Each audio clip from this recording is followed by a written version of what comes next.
الحمد لله رب العالمين وصلى اللهم وسلم على نبينا محمد وصحبه أجمعين ودرسي شناد إيه كتاب كني حكم وفوائد من روائع الإمام ابن القيم رحمه الله وشيخ قال لي هل كان معلومة ويلي والله تعالى يبتلي عبده إلهي أدونك وامتحامه wuxuuna mararka qaar loo imtixaamaa si uu u maqlo shakwadiisa bal u fiirso sheegashadaada in la maqlo tadarucaaga in la maqlo ducadaada in la maqlo inaad ducaysato rubamaa ibtalaahu liducaa yacni inuu ilaahay qofka imtixaano uu ibtileeyo si uu u ducaysto waa macluumo aada u cajab badan ogaada ducada faa'iidada ay leedahay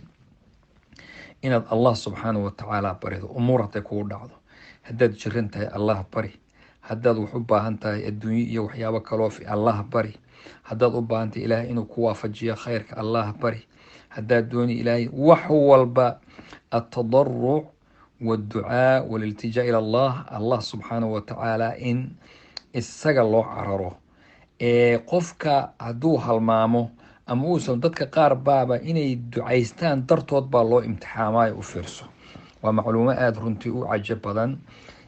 qofka in la imtixaamo sababta loo imtixaamina ay tahay bal ducadiisa in la maqlo oo ilaahay uu cararo waa arrin cajab badan weeye macluumada sheekhu wuxuu ku sheegay kitaabkii aan soo sheegnay badaa'ic altafsiir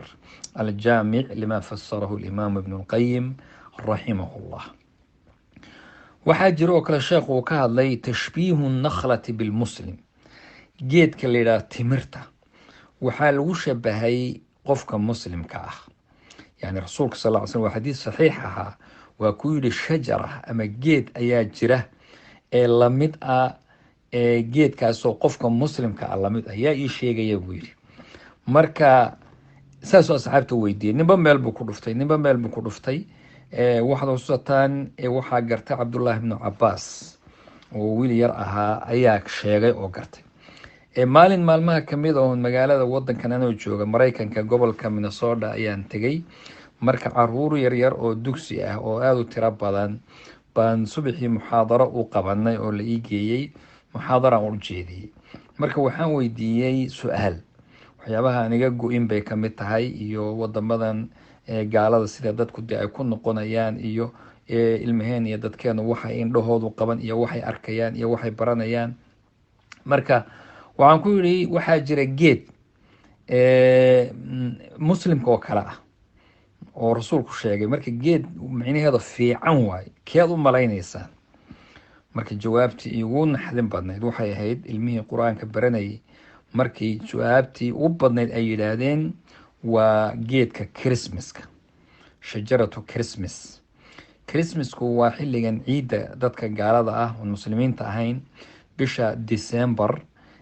ku timaada waxaa jira geed aad ku aragteen dadka adduunka safre iyo dee dadka wadamada gaalada jooga ay yaqaanaan dad badan soomaaliya joogayo waxba kama oga ama maba ayna arkinba geedkaasoo geed aada loo qurqurxiye ah waxyaabo nalal iyo ifaaya lagu xirxiray meel walba la dhigto guryihii baa la dhigtaa shaqooyinka la dhigtaa isbitaalada markaad soo gelayso meel walbood geli ayaad ku arg erboodyadii marka geedkaasi waa shajaratu christmas waa geed gaalada calaamad xilligaa ciidoodii u ah marka ilmahanagii waxay arkeen geedka la sharfaayo oo aada loo kolkoolinayo oo loo weyneynayo inuu yahayba geedka isaga marka waxay dhaheen geedaha ugu sharaf badan waa dabcan waxay dhahen waa geedka marka waxay noqotay arrin aada iyo aada noogu beertay murug in arintaas ilmihii marka laga dhaadhiciyo oo loo sheego oo arrintaas iyada marka muslimka muxuu rasuulku ugu shabahay sala allahu calay wasalam geedka timirta waxaa la yidhaha waa likathrati khayriha geedkani wuu khayr badan yahay har buu leeyahay midhow leeyahay waqti dheer buu joogaa waxyaabo badan marka muslimkuna isaguna nacfigiisaa badan khayrkiisaa badan marka dhinaca labadooda la iskaga tashbiihinayay waa dhinacaas weeye wallah wuxuu yihi ibnulqayim macluumadaas wuxuu sheekhu ku sheegay kitaabkiisa la yidhaha zaad ulmicaad fi hadyi khayri lcibaad kitaabkaas ayuu ku sheegay. kitaab isaguna aad iyo aad dabcan u qiimo badan oo la yaqaana, taqriiban 8 mujallad ah. marka ayuu ku sheegay macluumada noocaas. ayib, wallahi in alcabda la yascubu calayhi macrifatu niyati. wuxuu kaluu sheekhu ka hadlay, uu ku dhaartay, weliba dhaar hormariyey. allah baan ku dhaartay, wuxuu yihi qofka waxaa dhib ku noqon inuu niyadiisa, camalka aad qabanayso niyadiisi inaad ogaato, yani dhib bay kugu tahay.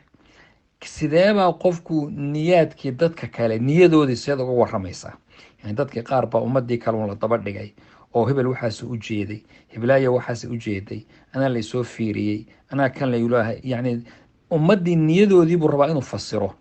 isagaan garanaynin niyadiisii, oon waxba ka ogeyn.